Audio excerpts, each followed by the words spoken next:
Electromagnetic induction chapter के ऊपर ये क्वेश्चन आज हम करेंगे। ये क्वेश्चन मैंने पाथफाइंडर बुक से लिया है, जो पास्ट में किसी ओलंपियाड में पूछा गया था। ये वाइट कलर का सिलेंडर जो दिख रहा है, ये एक मैग्नेट के पोल को रिप्रेजेंट कर रहा है।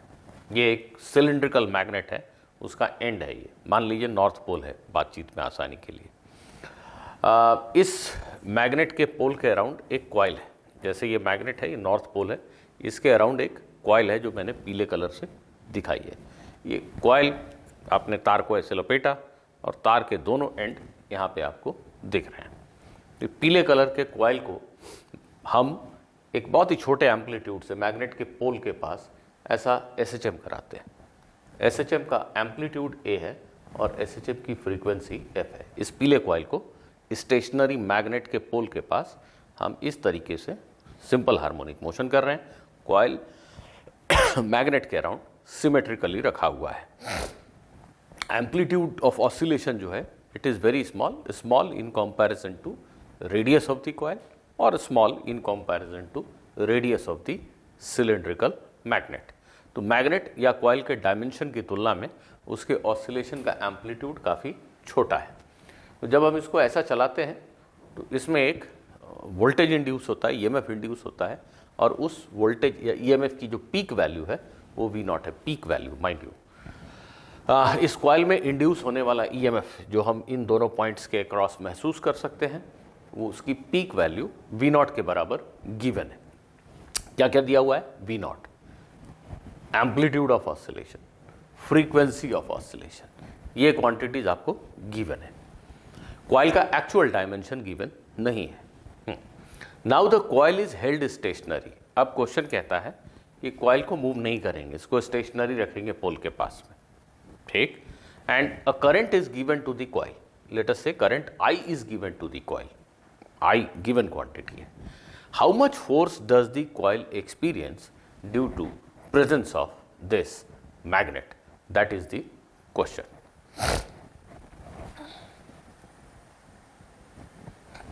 इसको समझने के लिए जो सबसे बड़ी चीज हमें समझनी है, आप खुद से सॉल्यूशन जरूर ट्राई कीजिएगा। ये वाइट कलर का मैग्नेट मैंने दिखाया और ये ब्लू कलर से रफली फील्ड लाइंस दिखाई यहाँ पे। तो किनारों पे फील्ड लाइंस, एजेस पे फील्ड लाइंस की फ्रिंजिंग होगी। You can not assume that the magnetic field is perfectly parallel to the axis inside the magnet. किनारों पे तो एंड इफेक्ट होगा ही होगा। तो फील्ड लाइंस प्रैक्टिकली कुछ ऐसे बाहर की तरफ निकलती हैं, आप सभी जानते हैं।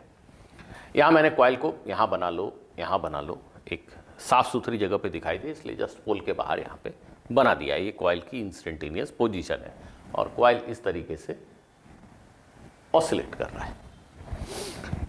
इस डायग्राम को अगर मैं इधर से देखूं तो कॉइल के सरकमफ्रेंस पे किसी भी पॉइंट पे जो मैग्नेटिक फील्ड है उसके मैं दो कंपोनेंट कर सकता हूं मनी मन। ये कॉइल को मैं इधर से देख रहा हूं तो मुझे ऐसा फुल सर्कल दिखाई दे रहा है, ऐसा। ये डायग्राम ज़्यादा अच्छा है। और फील्ड लाइंस जो ब्लू कलर में दिख रही हैं, इसके मैं दो कंपोनेंट कर, मतलब मैग्नेटिक फील्ड के दो कंपोनेंट कर रहा हूँ। फील्ड लाइंस के कंपोनेंट कैसे करते हैं भाई? मैग्नेटिक फील्ड के दो कंपोनेंट कर रहा हूँ, एक रेडियल और एक एक्सियल बोल सकते हैं आप। किसी भी लोकेशन पे जो मैग्नेटिक फील्ड है, इसका एक एक्सिस के अलॉन्ग, मैग्नेट की एक्सिस के अलॉन्ग कंपोनेंट, और एक इस डायग्राम में थोड़ा दिखाना मुश्किल है, समझो तो फील्ड लाइंस ऐसे जा रही हैं, यहाँ पे रिंग है, ठीक है। तो ये रिंग के प्लेन में फील्ड का जो कंपोनेंट है वो रेडियल है, दिख रहा है तुम्हें? रिंग के प्लेन में जो फील्ड का कंपोनेंट है वो रेडियल है, और एक कंपोनेंट है जो मैग्नेट के एक्सिस के अलॉन्ग है। अगर बोलूँ तो ये एक्स डायरेक्शन में एक कंपोनेंट है और एक कंपोनेंट अलग अलग पॉइंट पे इस रिंग के रेडियस के अलॉन्ग ऐसा होगा। किसी भी पोजीशन पे फील्ड लाइन ऐसे जा रही है, एक कंपोनेंट इधर और एक कंपोनेंट रिंग की प्लेन में ले लिया जो रेडियल डायरेक्शन में होगा। तो जो ये वाला मैग्नेटिक फील्ड का कंपोनेंट है, ये कंपोनेंट, इसको अभी 1 मिनट के लिए किनारे कर देते हैं, या इसी को पहले ले लें, इसी को पहले ले लेते हैं। मैग्नेटिक फील्ड के इस कंपोनेंट के बारे में पहले सोचते हैं। यहाँ जो हमें इंड्यूस्ड EMF के बारे में सोचना है, तो सोचने के, इंड्यूस्ड EMF जानने के ऑब्वियसली दो लाइन ऑफ अप्रोच हो सकते हैं। एक, rate of change of flux पता करें, तो ये जो बी का कंपोनेंट है एक्सिस के पैरेलल, ये रिंग जब यहां से यहां चल रही है तो नेचुरली ये बी का जो एक्सियल कंपोनेंट है ये बदल रहा है, और इसकी वजह से इस पोजीशन पे, इस पोजीशन पे, इस पोजीशन पे और इस पोजीशन पे फ्लक्स की वैल्यू में फ़र्क होगा। तो फ्लक्स बदल रहा है कि ईएमएफ इंड्यूस होगा, पर उस बी के एक्सप्रेशन को लिखना, फिर फ्लक्स को लिखना और rate of change of flux पता लगाना थोड़ा कॉम्प्लिकेटेड सा लग रहा है। और आपको, अगर आपने मेरी ये नसीहत पहले नहीं सुनी है तो फिर से सुना दूं कि जब भी एक स्टैटिक स्टेशनरी मैग्नेटिक फील्ड में कोई भी कंडक्टर मूव कर रहा हो तो पल भर के लिए मोशनल ईएमएफ के कॉन्सेप्ट से जरूर सोचिए। हो सकता है 99.999% केसेस में आपका भला हो ही जाएगा। मोशनल ईएमएफ, ये रिंग के मोशन के बारे में सोचते हैं। जैसा मैग्नेटिक फील्ड तो stationary, it is not time changing, हम रिंग के मोशन के बारे में सोचते हैं। ठीक है, तो रिंग के मोशन के बारे में अगर सोचेंगे, ऐसा देखिए, रिंग का एक छोटा सा एलिमेंट लीजिए जो रेड कलर से मैंने दिखाया। अब यहाँ जो मैग्नेटिक फील्ड है उसके दो कंपोनेंट कैसे हैं, एक ऐसा, ये एक्स डायरेक्शन इधर है, इस डायग्राम इधर मैग्नेट ऐसा है, एक्स डायरेक्शन इधर है, और एक रेडियल कंपोनेंट है। तो ये जो मैग्नेटिक फील्ड का एक्स कंपोनेंट है, खुद से सोचिए, ये रिंग अगर आपकी तरफ आ रही है या पीछे अंदर की तरफ जा रही है, तो ये मैग्नेटिक फील्ड के इस कंपोनेंट की वजह से इस लाल रंग के सेगमेंट में कोई ईएमएफ इंड्यूस होगा क्या? नहीं। ईएमएफ जो इंड्यूस होता है BVL जो आप लिखते हो, या BVL sin थीटा लिखते हो, तो उसमें B, V और L तीनों परपेंडिकुलर हैं, तीन में से कोई भी दो पैरेलल हो गया तो कोई ईएमएफ नहीं होता। तो ये जो रेड कलर का एलिमेंट है रिंग का, इसकी वेलोसिटी इधर है, मैग्नेटिक फील्ड का BX कंपोनेंट भी इधर है। ऑब्वियसली उस BX की वजह से इस छोटे एलिमेंट में या इस एलिमेंट में या इस एलिमेंट में या इस एलिमेंट में कोई ईएमएफ तो इंड्यूस नहीं होने वाला। ठीक, अब आते हैं हम रेडियल कंपोनेंट के ऊपर। तो ये जो मैग्नेटिक फील्ड का रेडियल कंपोनेंट है, ये देखिए इस छोटे से लाल एलिमेंट के लेंथ के परपेंडिकुलर है, पहली चीज, और एलिमेंट की लेंथ और मैग्नेटिक फील्ड दोनों वेलोसिटी के परपेंडिकुलर है।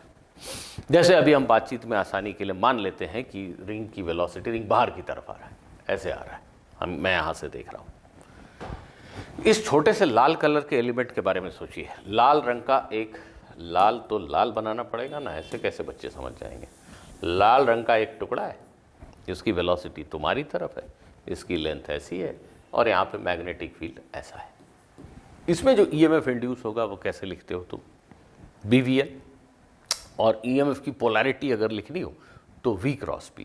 वेलोसिटी अगर बाहर की तरफ है तो V क्रॉस P, ये एंड पॉजिटिव होगा, ये एंड निगेटिव, ऐसा आप लिख सकते हो। But important thing is BVL। अगर ये लेंथ डेल्टा L है तो BVL डेल्टा L।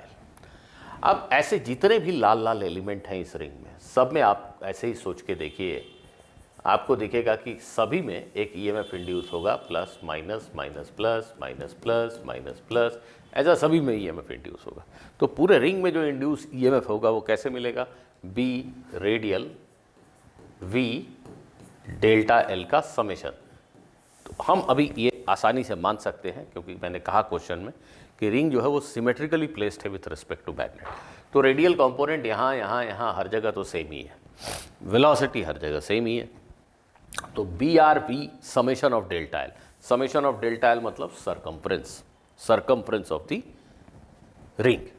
तो जो ईएमएफ इंड्यूस होगा, it can be written as BV into L मतलब circumference. I hope you are getting my point. अब रिंग SHM कर रहा है, उसके डिस्प्लेसमेंट x को टाइम के फंक्शन में हम ऐसा कुछ लिख सकते हैं, और dx/dt उसकी वेलोसिटी को टाइम के फंक्शन में ऐसा लिख सकते हैं। तो किसी एक टाइम पे अगर इस रिंग की वेलोसिटी v है तो v की जगह मैंने लिख दिया a omega cos omega t, BRV, और जैसा मैंने कहा summation of delta L is nothing but circumference. So this is the EMF induced, और क्वेश्चन में इंड्यूस्ड ईएमएफ की पीक वैल्यू दी हुई है, BRA ओमेगा C की वैल्यू आपको गिवन है, BRA omega C। BR is radial component of magnetic field at all these locations. So obviously BRA omega C is equal to V0। I hope कि अभी तक आपको अगर कहीं समझने में तकलीफ हुई होगी तो हो सकता है कि मैं मैग्नेटिक फील्ड के साथ क्या कर रहा हूँ ये समझने में तकलीफ हुई हो। एक बार फिर से समझाने की कोशिश कर लेता हूँ। मेरे पास ऐसी कोई गोल चीज़ नहीं लेके आनी चाहिए थी मुझे। ये मैग्नेट है, ये सर्कुलर क्रॉस सेक्शन है, मैग्नेटिक फील्ड लाइन सब ऐसे हैं हर जगह पे, सिमेट्रिकल हैं बिल्कुल। यहाँ पे फील्ड लाइन अगर ऐसी है तो यहाँ पे ऐसी है, यहाँ पे ऐसी है।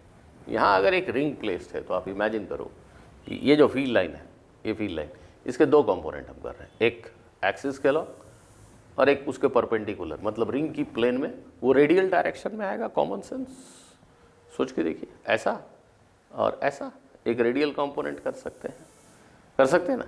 तो ऐसा हर पॉइंट पे मैग्नेटिक फील्ड के आप दो कंपोनेंट कर सकते हैं। अगर किसी को रेडियल को लेने में तकलीफ हो रही है, 1 मिनट के लिए मान लें, तो क्या किया जाए? रिंग की प्लेन में अगर मैग्नेटिक फील्ड का डायरेक्शन रेडियल नहीं दिख रहा है तो मत मानिए रेडियल। तो रेडियल के अलावा फिर दो कंपोनेंट लेंगे, एक टेंजेंशियल लेंगे। मैग्नेटिक फील्ड के अगर 3 कंपोनेंट ही करते हैं, एक्स, वाई और जेड, अगर हम रेडियल ऐसा ले रहे हैं तो यहाँ पे एक टुकड़ा जो है वो टेंजेंशियल लेंगे। अगर ऐसा दिख भी रहा है तो टेंजेंशियल की वजह से आप खुद देख सकते हैं कि कोई ईएमएफ होगा क्या? नहीं, क्योंकि ये जो डेल्टा एल है और फील्ड का टेंजेंशियल कंपोनेंट है, दोनों एक ही डायरेक्शन में हो गए, कोई ईएमएफ नहीं होगा। तो अगर आपको कोई वहम हो भी रहा है उस तरह से, तो उस कंपोनेंट का कोई अर्थ नहीं है। हो सकता है आपका वहम सही हो, बट उसका कोई अर्थ नहीं है। जो कंपोनेंट कंट्रीब्यूट करने जा रहा है एक्चुअल में, वो कंपोनेंट तो सिर्फ और सिर्फ हॉरिजॉन्टल कंपोनेंट, हॉरिजॉन्टल बोले क्या? नहीं, हॉरिजॉन्टल नहीं, रेडियल ही बोलना पड़ेगा मुझे। अप्रोप्रिएट वर्ड है रेडियल कंपोनेंट। बाकी सब कंपोनेंट की वजह से कोई फील्ड ईएमएफ होगा नहीं। आप हर तरीके से इसको ठोक बजा के देख लीजिए। तो radial component of magnetic field को मैंने बी आर लिख दिया। अब हमें जो वैल्यू दी हुई है वो वी नॉट दी हुई है, वो B R A omega C है।